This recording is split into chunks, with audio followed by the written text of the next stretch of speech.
Assalamualaikum warahmatullahi wabarakatuh.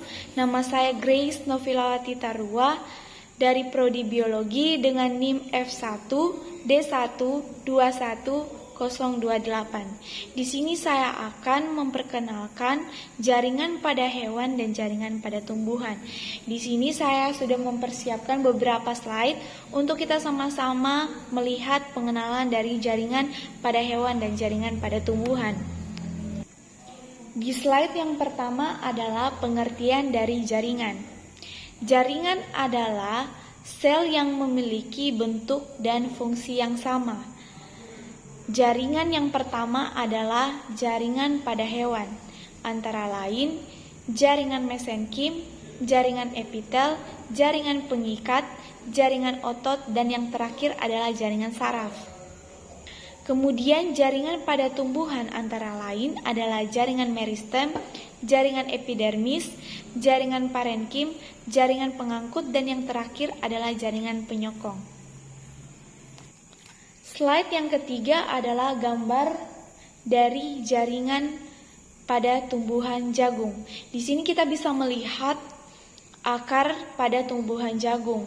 Di sini pun sudah ada beberapa penjelasannya dari tanda panah yang dijelaskan, yaitu ada bagian-bagian yang ditunjukkan dari akar pada tumbuhan jagung. Di situ bagian-bagiannya ada beberapa antara lain yaitu endodermis, eksodermis, korteks, rambut akar, epidermis, xilem, floem, dan yang terakhir adalah perisikil.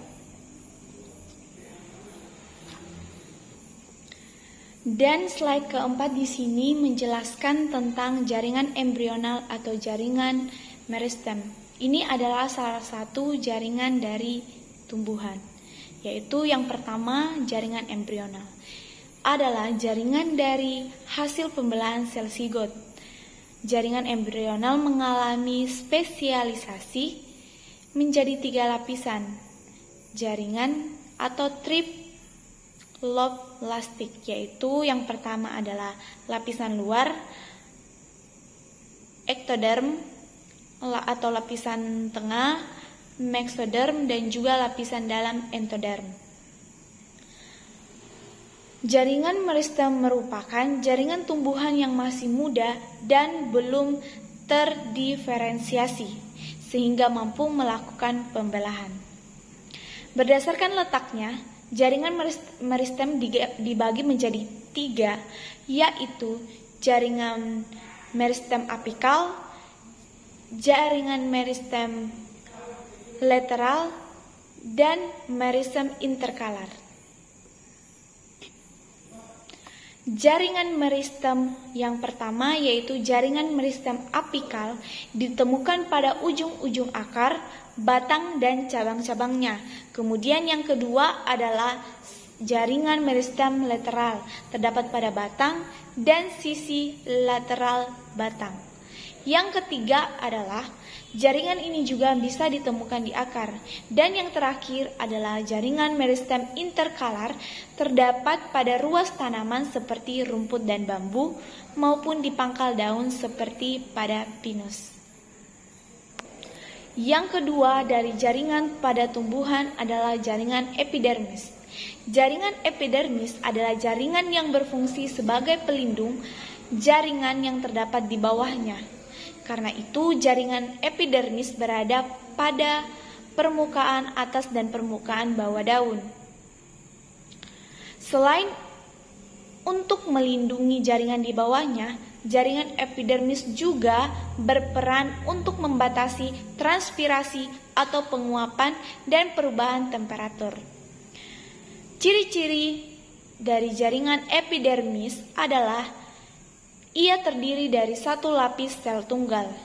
Bentuk, ukuran, dan susunannya pun beragam. Ia juga tidak memiliki klorofil atau zat hijau daun.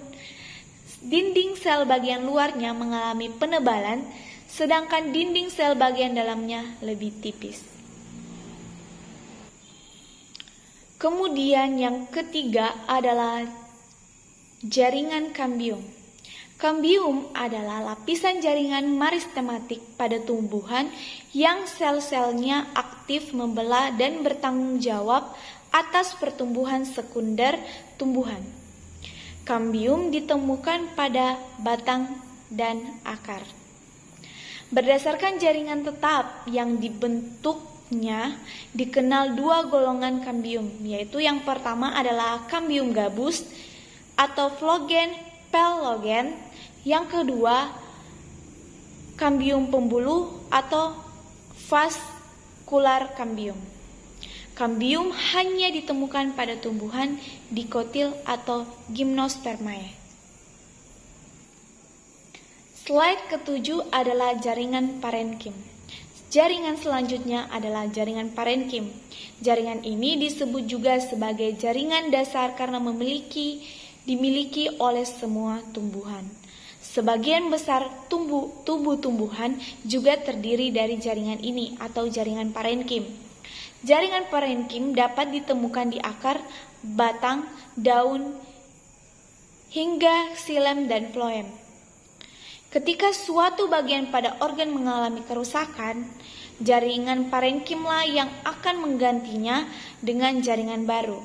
Secara umum, sel-sel dalam jaringan parenkim berperan dalam proses fotosintesis, sekresi, respirasi, hingga menyimpan cadangan makanan serta air. Pada tumbuhan air, jaringan ini dapat mengalami modifikasi menjadi jaringan aerenkim yang memiliki rongga-rongga udara antara sel-selnya. Slide ke-8 adalah jaringan penyokong. Jaringan penyokong pada tumbuhan dibagi menjadi dua jenis, yaitu yang pertama adalah jaringan kolenkim dan jaringan sklerenkim. Jaringan kolenkim adalah jaringan penguat pada tumbuhan. Sudut dinding sel dan selulosanya lebih tebal dibandingkan jaringan lain. Kolenkim tidak memiliki protoplas dan dinding sekunder, tapi dinding primernya mengalami penebalan. Fungsi dari jaringan ini adalah sebagai penopang bagi organ-organ muda. Sementara itu, jaringan sklerenkim adalah jaringan penyokong yang terdapat pada bagian tumbuhan yang sudah dewasa atau sudah tua. Jaringan sklerenkim dibagi menjadi dua berdasarkan bentuknya, yaitu fiber dan sklerate.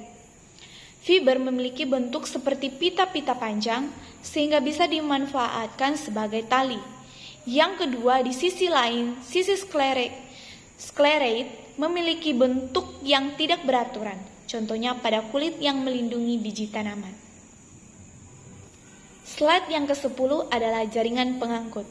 Seperti namanya, jaringan pengangkut berfungsi untuk mengangkut hasil makanan dan zat-zat sejenis ke seluruh tubuh tanaman.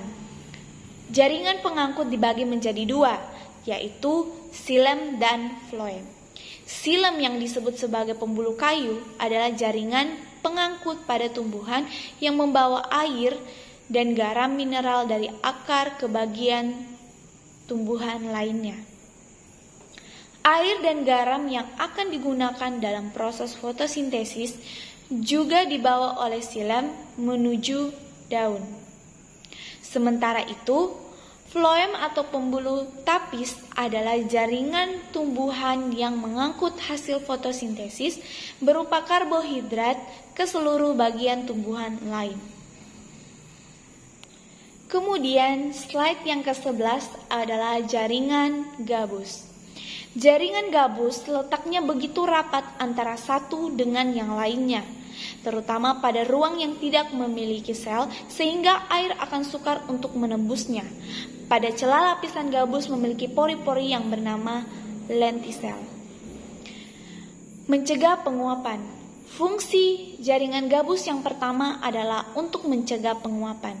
Dalam jaringan ini terdapat zat suberin yang bisa memicu adanya penebalan sehingga jaringan gabus menjalankan fungsinya untuk mencegah adanya penguapan dengan maksimal. Kemudian yang kedua adalah melindungi kerusakan mekanis dan infeksi patogen. Fungsi jaringan gabus berikutnya adalah melindungi tumbuhan dari adanya kerusakan mekanis dan infeksi patogen. Pasalnya, lapisan epidermis bisa melindungi tumbuhan yang mengelupas, walaupun begitu tumbuhan masih tetap memiliki pelindung lagi. Kemudian, fungsi yang ketiga adalah melindungi tumbuhan dari suhu yang ekstrim.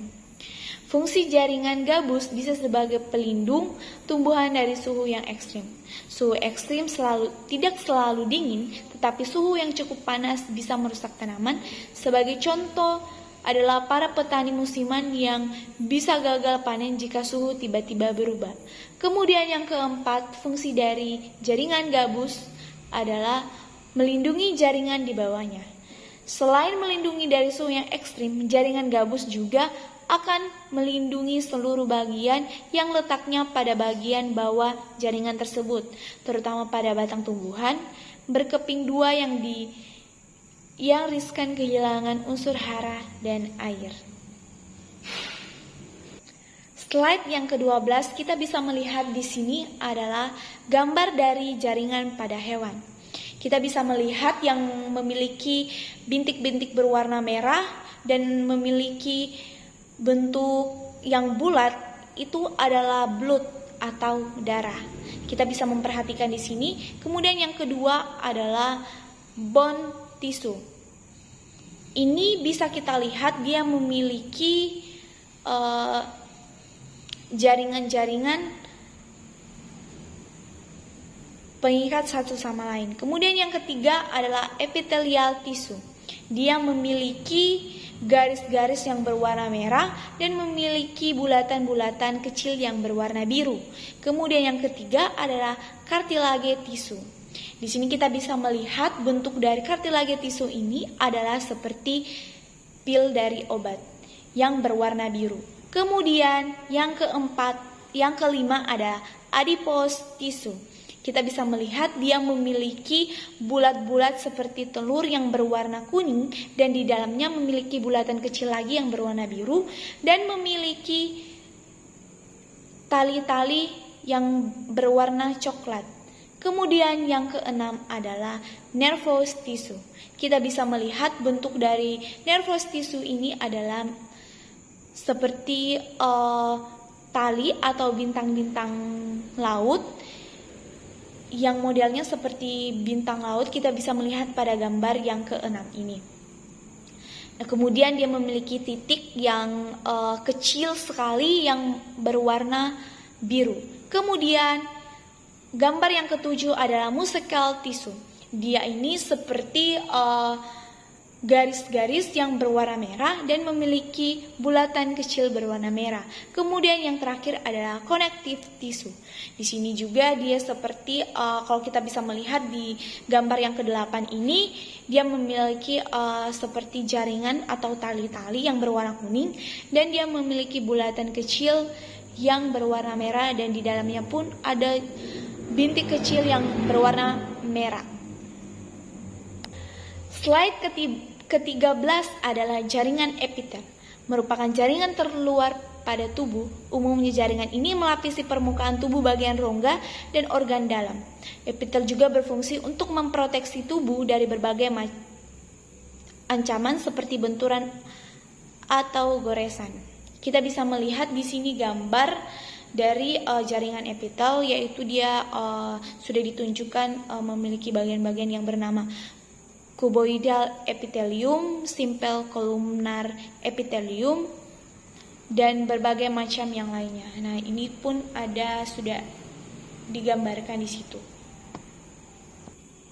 Kemudian adalah jaringan ikat. Jaringan ikat memiliki fungsi untuk melilit dan meletakkan jaringan satu dengan jaringan lainnya.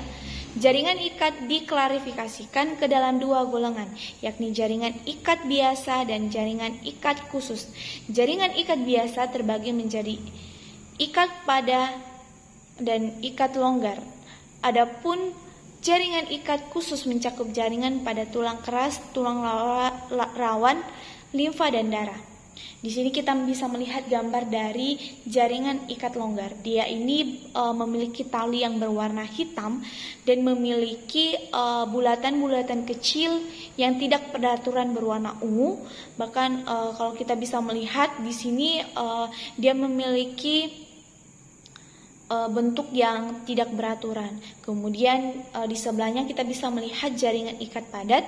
Di sini dia memiliki warna yang berwarna pink dan memiliki garis-garis yang berwarna hitam.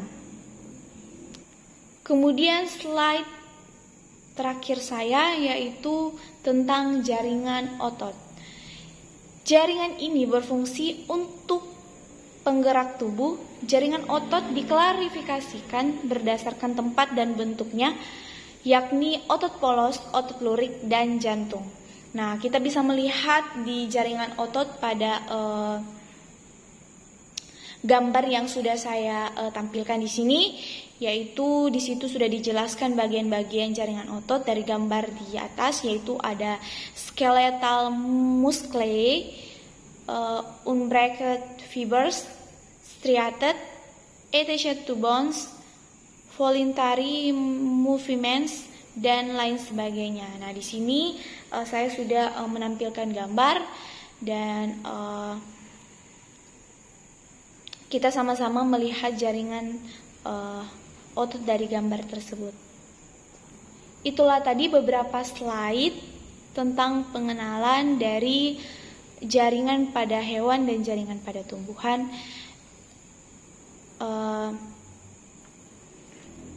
Sekian presentasi saya. Wassalamualaikum warahmatullahi wabarakatuh dan terima kasih.